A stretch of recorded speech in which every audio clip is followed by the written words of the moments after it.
Insights channel. Steve here. You know, I think Henry Ford's expression that history is bunk, and the other one by Winston Churchill that history is written by the conquerors, shows one thing: history is mostly lies, especially the history written by mankind. Fortunately, the first 4,000 years of man's history, from creation to Christ, which I've written about in detail, when you base things on the Bible, then you're in safe hands. Sadly though, because of Israel losing its right to be in a position to inform mankind what's right, and they lost their position in Israel after Christ 70 AD, the Romans unfortunately driving Israel out of his own country. For the last 2,000 years, unfortunately, we have not had the kind of books like the Bible. We've had a lot of individuals who have stood up for different things at different times, and great men and women who have done great things, but unfortunately we do not have another equivalent of the Bible. We don't have like a New Testament of the Bible continued on to the present time. But unfortunately Christianity itself became fractured into many churches and even sects and many different opinions from the Roman times onwards. But we didn't have a consistent book like the Bible. The Bible is wonderful because you can hear God's voice in the Bible. You can hear God's Spirit speaking to you. And unfortunately we don't have that kind of book. That's not to say we don't have inspiring books written by individuals through the last 2,000 years. But getting back to history and studying history so far, I think over the last 2,000 years I'm shocked actually of the serious lack of written evidence of what went on. For example, if you look up Wikipedia or something like that and you study, for example, what happened in the 9th century, or what happened in the 4th century, or what happened in the 16th century, I think it's very, very limited the amount of information that is there. Very limited. You think about it for a moment. If there's been millions and billions of people on this planet for many thousands of years, there ought to be at least tens of thousands of books. There ought to be hundreds of thousands of records of what went on. And yet, you look at what happened in history, you maybe get a few events that happened in that century. It doesn't add up. A lot's been going on in the thousands of years since creation. But unfortunately, for the last 2,000 years, it seems that a lot of the records have been deliberately destroyed. Not only that, but every time that somebody says something the status quo doesn't like, it's gotten rid of. Thus you had the Inquisition period for 1,000 years, from around about 12th century apparently to the 18th century. Well, it's not. About 600 years.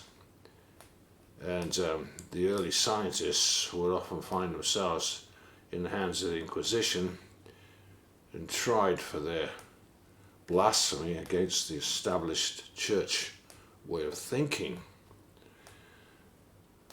So it seems there's always been these dark powers in the last 2,000 years since the Romans that have kept the people in the darkness, very much in the darkness. And are now discovering that what was told to people as world fairs in the late 19th century, especially the Paris Exhibition Fair 1889, and then the one of 1893 in Chicago, and there were some others, that those fairs were not what we were told they were. They claimed that they built those amazing, incredible buildings, which quite honestly we can't even begin to construct today, never mind back in 1893 or 1889 in Paris. No chance. Those buildings were obviously built by a much more advanced culture than us, or much advanced race or beings. That is clear. We couldn't even begin to build the kind of things you can see in these ancient pictures and photos, the intricate details on our buildings. And it's amazing with the fairgrounds, what they did was they claimed that they were going to do something special. Who was it for? The very rich. Came from all over the world to see these fairs. It's just for the rich, of course. And my take on it is, what really happened was, first of all there in France, in Paris, is that they discovered that there were these amazing buildings where? Under the ground. Under the ground. But centuries ago you had to realise that most of the people didn't live in the cities. Centuries ago most people lived out in the countryside. And they only came into the cities because the government called them in for wars or into the military or into some sort of slavitude. But most people never lived in the cities, not until relatively a couple of centuries ago. That's the real facts of the matter. So all they had to do was to come up with this, oh, we're going to have these world fairs, a big event going to go on. It gave them the power to hold back the crowds and the people so they could dig up what was under the ground. They could dig up what was hidden cities that their masons knew about. And it happened in Paris and it happened in Chicago. They didn't build the cities, they simply dug them up out of the ground, cleaned them up, made them like they were, and they mostly looked like Roman type buildings. That's what they looked like. But then I realized in doing more investigation, I'm convinced now that a lot of the things you see over in Italy, which we call Roman, those buildings were not built by the Romans. No. All these structures and advanced structures and picturesque structures and incredible detail. Notice first of all, A, the buildings are far too big for human beings. They're like 6 times the height of what you'd want for humans. And that's just the facts. You find doors 50 feet high. Why would you need doors into cathedrals 50 feet high? That would make sense. So my take is that no, all these structures around, all these buildings were built in pre-flood times. And you especially find them in the United States, London, Paris, Italy, Hungary, Russia, in particular. I have heard also somebody mention they even got them down in Africa somewhere, maybe. But then if you take your history research further back in time, you'll also find there was a lot of strange things going on in pre-flood times. There were strange things going on. You had stories about Atlantis and cultures. You had massive culture in India. And if it's true, you had the fallen angels, or what used to be angelic, and their sons are giants, and then their descendants, who were also giants, at least 7 feet high or more, some I think 11 feet high. What were they capable of doing? People who were descended from angels. What was their intelligence level? Now I think you're beginning to see the kind of people who could build those beautiful structures. And the thing is, you're finding out these structures are not just incredibly beautiful with spires and domes, and internally it's just magnificent, it's incredible. And a lot of these cathedrals, they have these giant organs in them.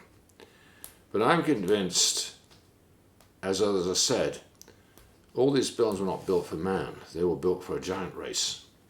Maybe they had mankind as their slaves. That's what it shows from the Bible if you read Genesis 6. But there's a lot more to it. There's so much more to it.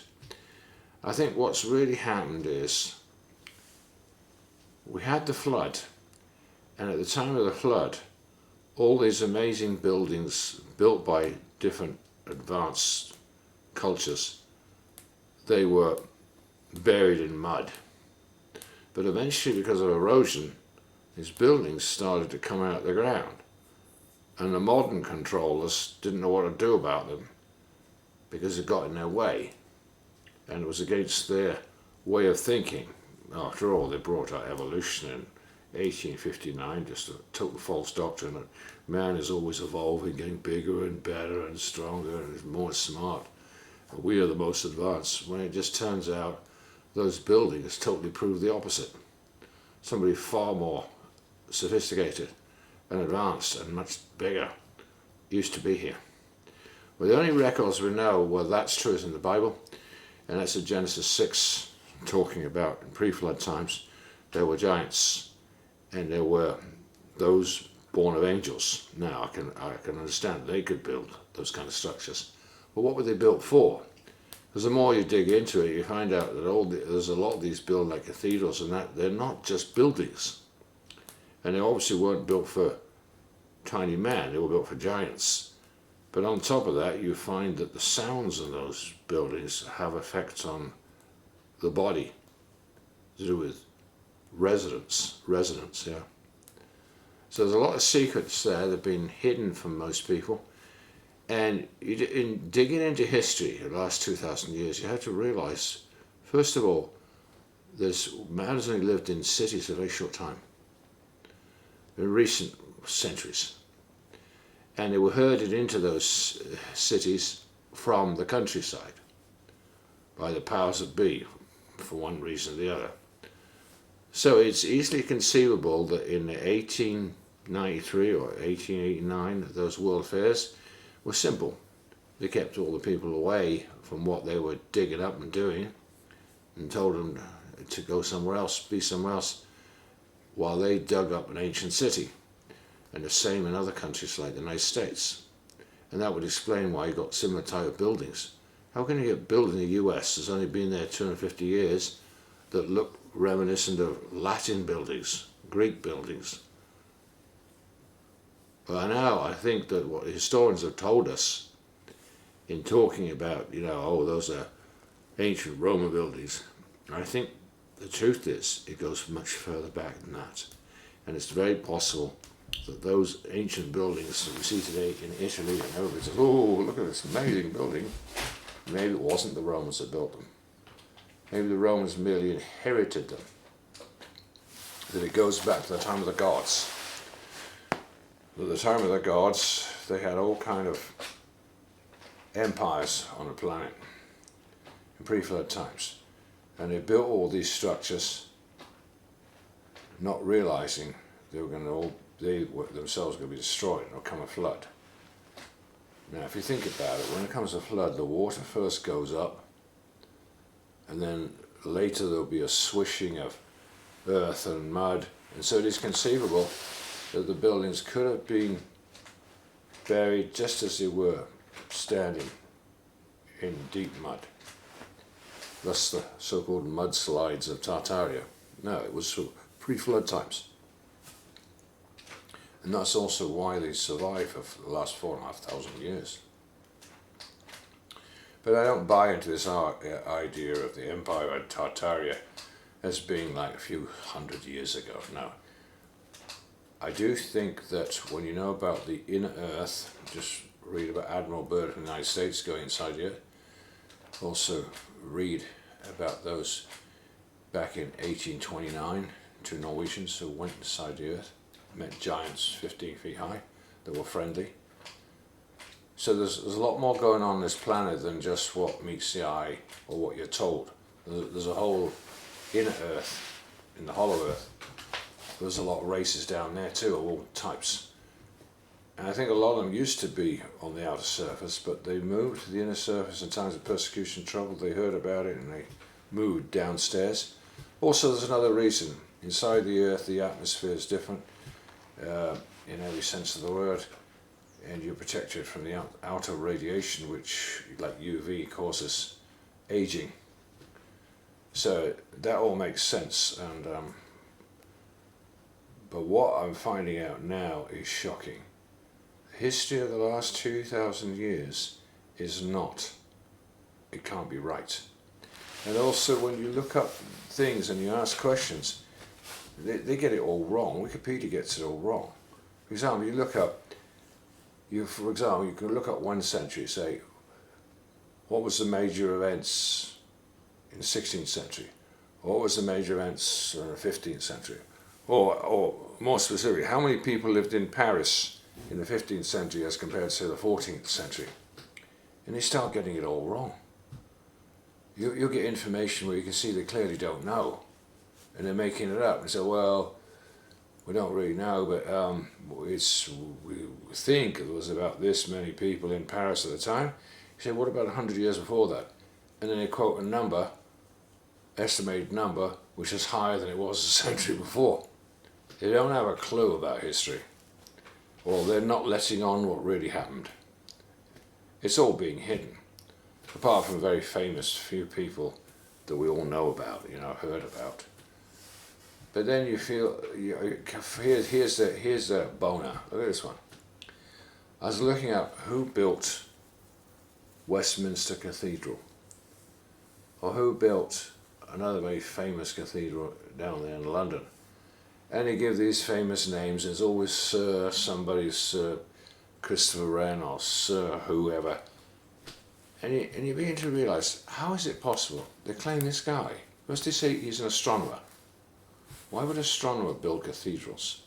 And then later they say, oh, he was the greatest architect and builder of all time, and he responsible for designing and building 50 churches and cathedrals in his time. It doesn't make any sense. Wouldn't it be possible to do something like that?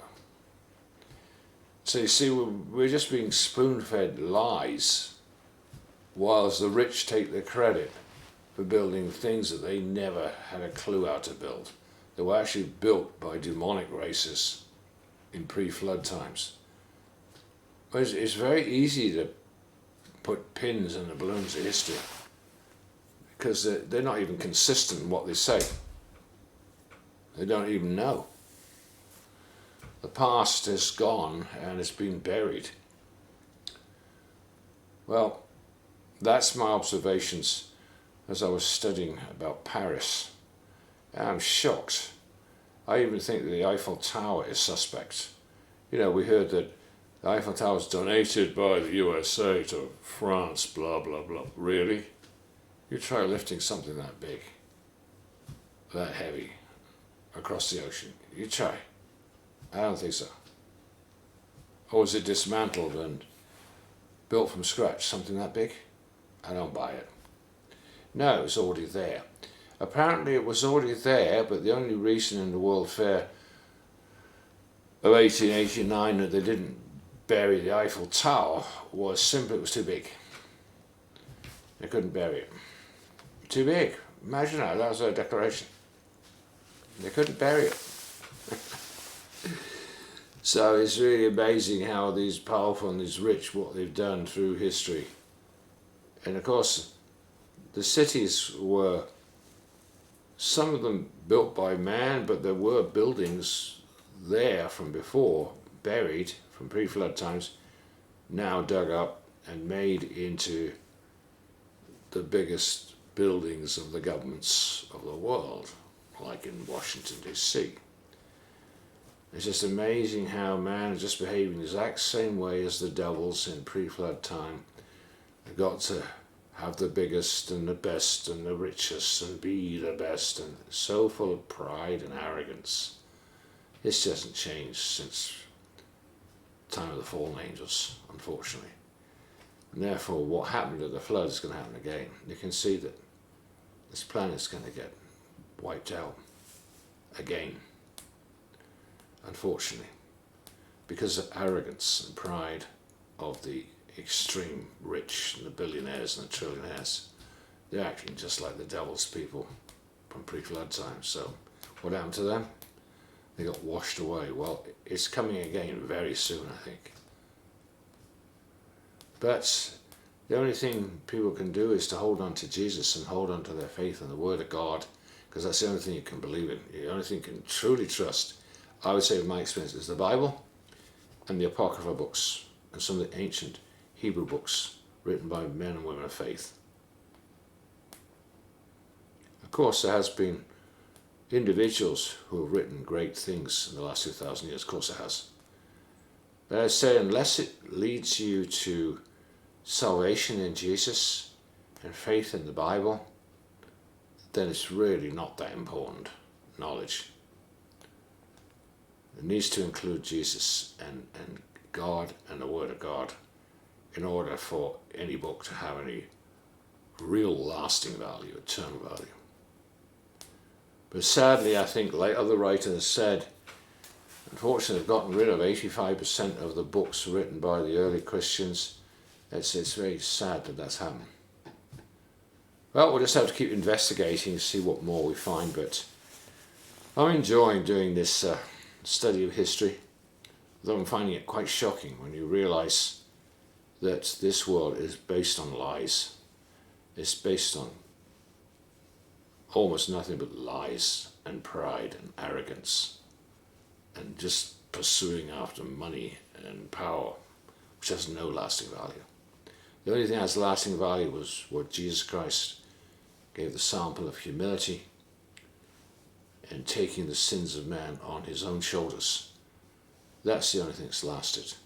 That's why the Bible is still the most popular book in the world, because that's what everybody turns to when they feel lost, and rightly so.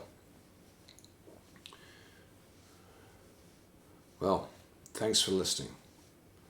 Have a great week. And I would encourage people to get hold of my books. Apocrypha books are written. Insights books, they're called. 10 of those, and also 2 on the paranormal, supernatural, Out the Bottomless Pit 1 and 2. You can find details on my website, www.insightspublication.com. Well, thanks for listening, everybody, and have a great week.